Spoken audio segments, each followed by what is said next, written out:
বাংলাদেশ দল এই মুহূর্তে আছে হংকংয়ে 14 তারিখের পরের ম্যাচ খেলার জন্য, এবং বাংলাদেশ যখন হংকংয়ের এয়ারপোর্টে পা রেখেছে তখন একজনকে কেন্দ্র করে সব আকর্ষণ। এই হামজা চৌধুরীর জন্য এয়ারপোর্টে দাঁড়িয়েছিলেন হংকংয়ের সমর্থকেরা।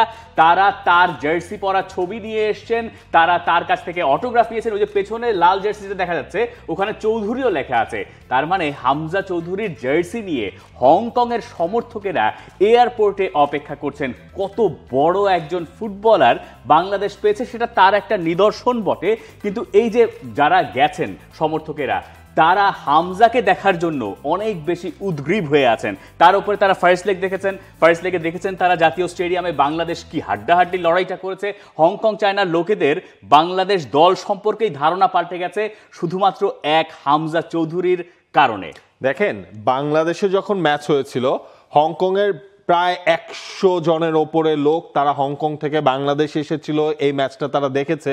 সেখানেও হংকংয়ের জার্সির পিছনে এমন লোকও ছিল যাদের ওই চৌধুরী নাম্বার 8 লেখা।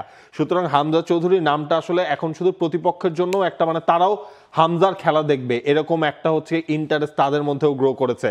এই ম্যাচের উত্তাপটা বা আমেজটা হংকংয়ের ক্ষেত্রেও আরো বাড়িয়ে দিয়েছে, কারণ তাদের দেশে হামজা চৌধুরীর মতো একজন খেলতে যাচ্ছে। এটারও একটা ইফেক্ট রয়েছে, যখন আপনি আধা ঘন্টায় তাদের দেশে সব টিকিট আসলে সেই কাইতাক স্পোর্টস পার্কে সব টিকিট শেষ হয়ে যায়। ইনফ্যাক্ট আপনি আরো একটা জিনিস জানবেন যে তাদের অফিসিয়াল স্পন্সর হচ্ছে কি নাইকি, জার্সি স্পন্সর। সেই নাইকির স্টোরের লাইন, সেটা হংকংয়ের জার্সি কেনার জন্য, সেটার পেছনে কিন্তু ঘুরিয়ে ফিরিয়ে আপনি ওই যে হামজার যে খেলা, হামজা চৌধুরী বাংলাদেশের হয়ে যাচ্ছেন, সেটারও কিন্তু একটা বড় অবদান সেখানে আছে। হামজা চৌধুরীর পার্সোনাল স্পন্সর অবশ্য আলাদা, ঠিক নাইকের প্রতিপক্ষ আডিডাস। যাই হোক, কিন্তু হামজা চৌধুরীকে নিয়ে আরো মজার গল্প আসছে হংকং চায়না থেকে। হামজারা যখন প্র্যাকটিসে নামবেন হোটেলের বাইরে নাকি প্রচন্ড পরিমাণ আগ্রহ, এবং হোটেলের বাইরে প্রতিদিনই কেউ না কেউ দাঁড়িয়ে থাকছেন হামজা চৌধুরীকে দেখার জন্য। আপনি চিন্তা করতে পারেন, বাংলাদেশের একজন ফুটবলার মাঠে নামবেন, ট্রেনিং গ্রাউন্ডে যাবেন, তার জন্য আমরা দেখি যে বাংলাদেশে হয়তো হামজা চৌধুরীকে দেখার জন্য জাতীয় স্টেডিয়ামের বাইরে লাইন থাকে, হোটেলের বাইরে লাইন থাকে, কিন্তু এই জায়গায় হামজাকে দেখার জন্য হোটেলের বাইরে নিয়মিত লাইন থাকছে, যে ট্রেনিং গ্রাউন্ড তার পেছনে লাইন থাকছে। সবারই একটা লক্ষ্য যে এই ফুটবলার লেস্টার সিটিতে খেলেছেন, লেস্টার সিটিতে এখনও খেলছেন, তিনি FA কাপ জিতেছেন।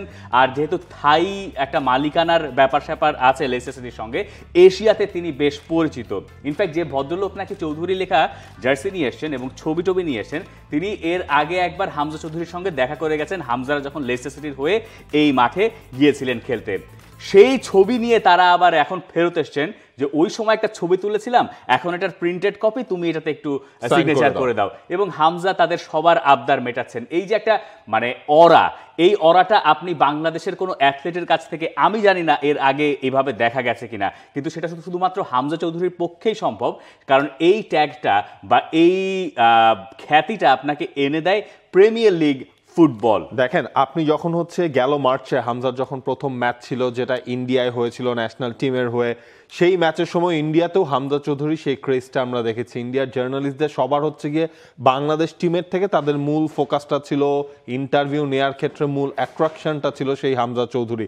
তাদের সেখানে সাধারণ মানুষকেও আমরা দেখেছি, বাংলাদেশের টিম বাস যখন এসেছিল সেইখানে কেমন ভিড় ছিল, সবাই কতটা উদ্গ্রীব ছিল সেই হামজা চৌধুরীকে দেখার জন্য। সুতরাং হামজা আসলে শুধু এই সাবকন্টিনেন্টের না, আপনি যদি এশিয়ান পুরো রিজিয়নের কথাও চিন্তা করেন, সেখানেও এখন হামজা চৌধুরীর কারণে বাংলাদেশ এখন আলাদাভাবে সমাদৃত হয়, বা বাংলাদেশকে নিয়ে সবাই হচ্ছে আলাদাভাবে একটু ভাবেন। দেখেন, একদম হংকং চায়নার কোচ থেকে শুরু করে ওদের টিম থেকে শুরু করে সবারই মূল অ্যাট্রাকশন হচ্ছে বাংলাদেশে এমন একজন আছেন যার নাম হামজা চৌধুরী।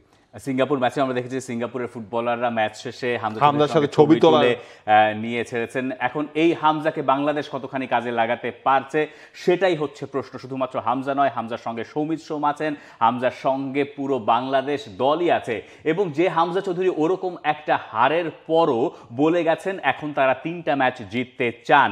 4-3 গোলে হংকং চায়নার কাছে হারার পরে বাংলাদেশ দলের ভেতরে ওই তাপটা, ওই আগুনটা মনে তাদের থাকার কথা, যেটা দিয়ে তারা হংকং চায়নার 50,000 সমর্থকদেরকে হয়তো স্তব্ধ করিয়ে দিতে চাইবেন। কাজটা বলা যত সহজ, নিশ্চয়ই তার চেয়ে বেজায় কঠিন।